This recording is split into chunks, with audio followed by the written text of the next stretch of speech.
Let me start off with a disclaimer. Everything that I'm about to state is a personal opinion of mine. Everything is based off of speculation, it's conjecture, based off of clips I've heard, videos I've seen, snippets from audio spaces that I've heard.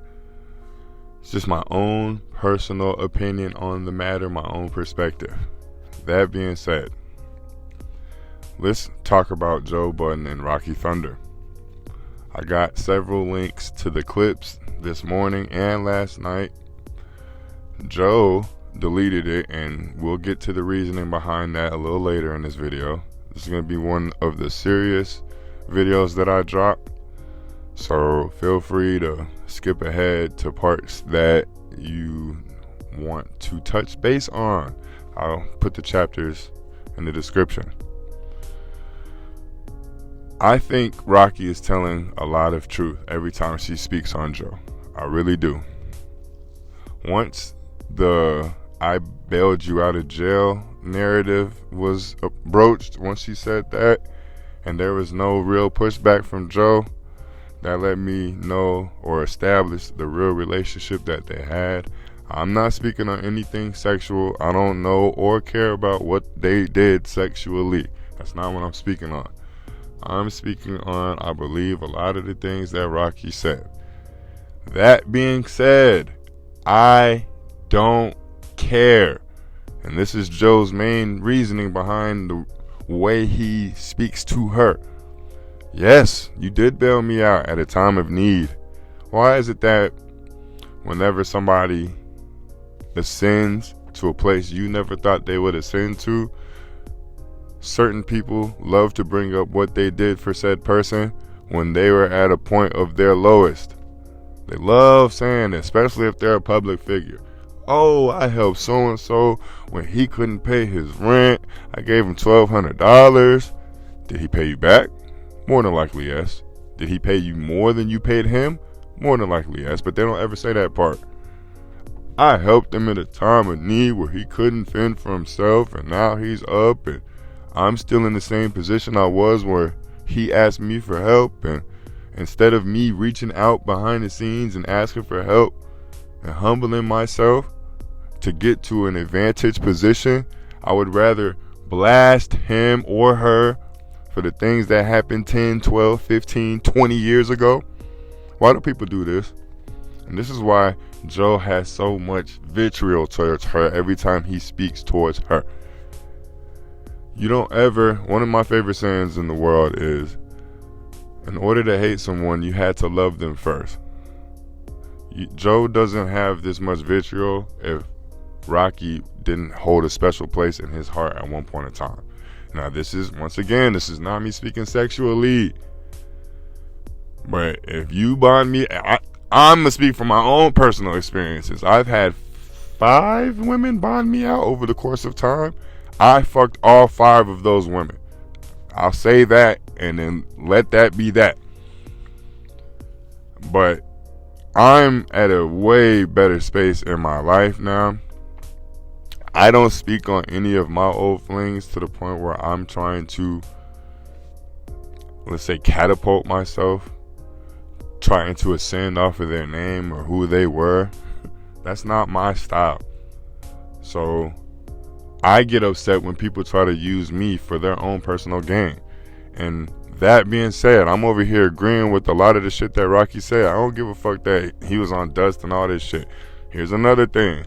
People love to say what you were on and the drugs you did and the things you did that the society might deem as, oh my God, frivolous, or how could he do that? But they always leave out the part where I was still fucking with you when you were doing all of these things. You didn't have an issue when I was doing all of these things. You were still fucking with me. So why is it an issue now that I'm no longer on these things and I've ascended? Now it's a bad thing. Now you want to point it out. This relationship will never be a relationship again. And I don't think either one of them expected that or wanted that. Joe would have left this space up. Joe doesn't care about the things she said. She's not big enough to affect him.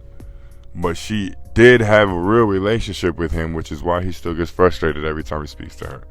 but she's not big enough to affect anything. But Joe would have left that space up.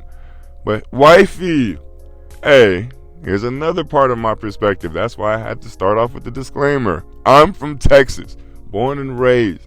Louisiana and Texas are the two states where I was born and raised. The slums, the real slums. I'm from Texas, Sade. I'm going to tell you exactly what happened. Sade caught word of whatever Raqi was saying about her. Sade said, baby, delete this. Delete all these disparaging comments about me, or I'm going to find this bitch and I'm going to park this bitch. And she meant that shit. And, baby, if you don't delete this shit fast enough, after I park her, I'm going to park you too. You could look at Sade's face when she's smiling, when she's genuinely smiling, and see crazy in her face. And I mean this with all the respect in the world. I saw the video Danny put out. Danny already said in the video, I gotta be biased. Well, I don't.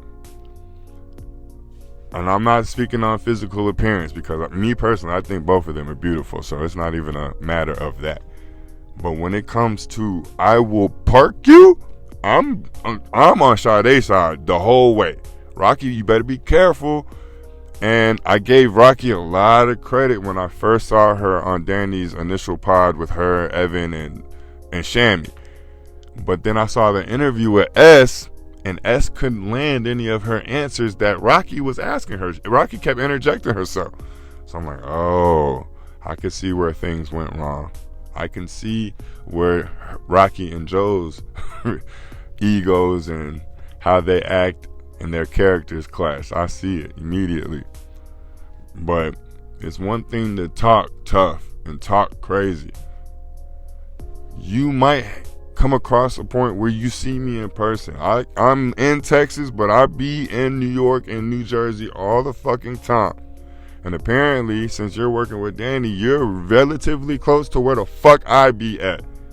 Watch what you say. So this is why that space got deleted. It ain't have nothing to do with how Joe felt, Raqi got off, or nothing like that. Sade went up to her man and said, if you don't delete this, I'm parking that bitch. So, all of this being said, Raqi, I believe a lot of the shit you're saying. Joe, I believe a lot of the shit you're saying too. But at the end of the day, I'm on Joe's side. Why the fuck does any of this shit need to be said? Why the fuck do you continue to speak on my name? How the fuck can you say I'm in love with you? I don't agree with none of that and love shit with either side. Because Raqi, it will say that Joe's in love with her, but the only reason I know who the fuck she is because she's in Joe's spaces. She's doing a podcast with one of Joe's adversaries. None of this shit makes sense to me. None of this shit makes sense to me. Like, that doesn't seem just a tad bit crazy.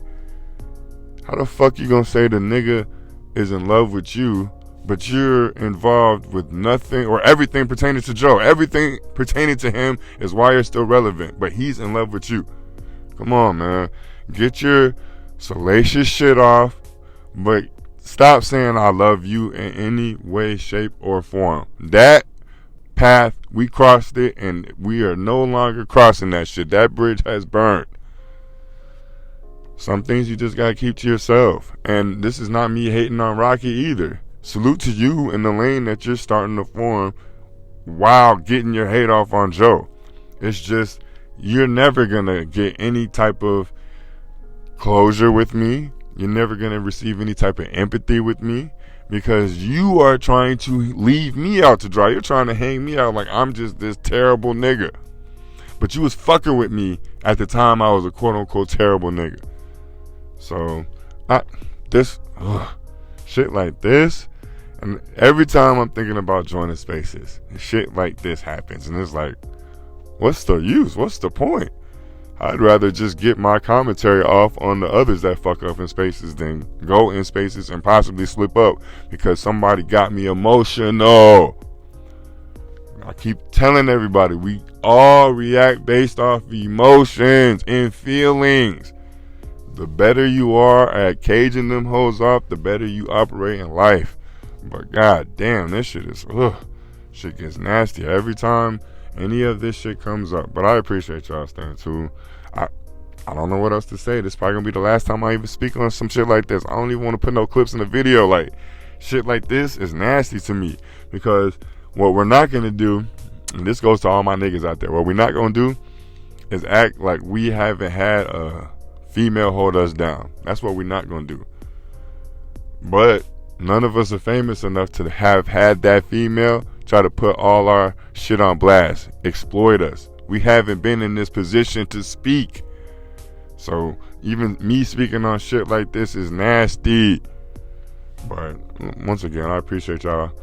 Like the video if you like the video. Engage with the page. Make sure you leave a comment. Let's have a conversation. Subscribe to the page if you haven't. If you have, you already know I appreciate you.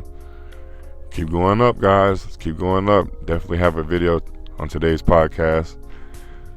It already started off good, man. Joe over here trolling, trying to gaslight the whole cast again, but we'll get into that in the next video. I'll see y'all later today. Peace.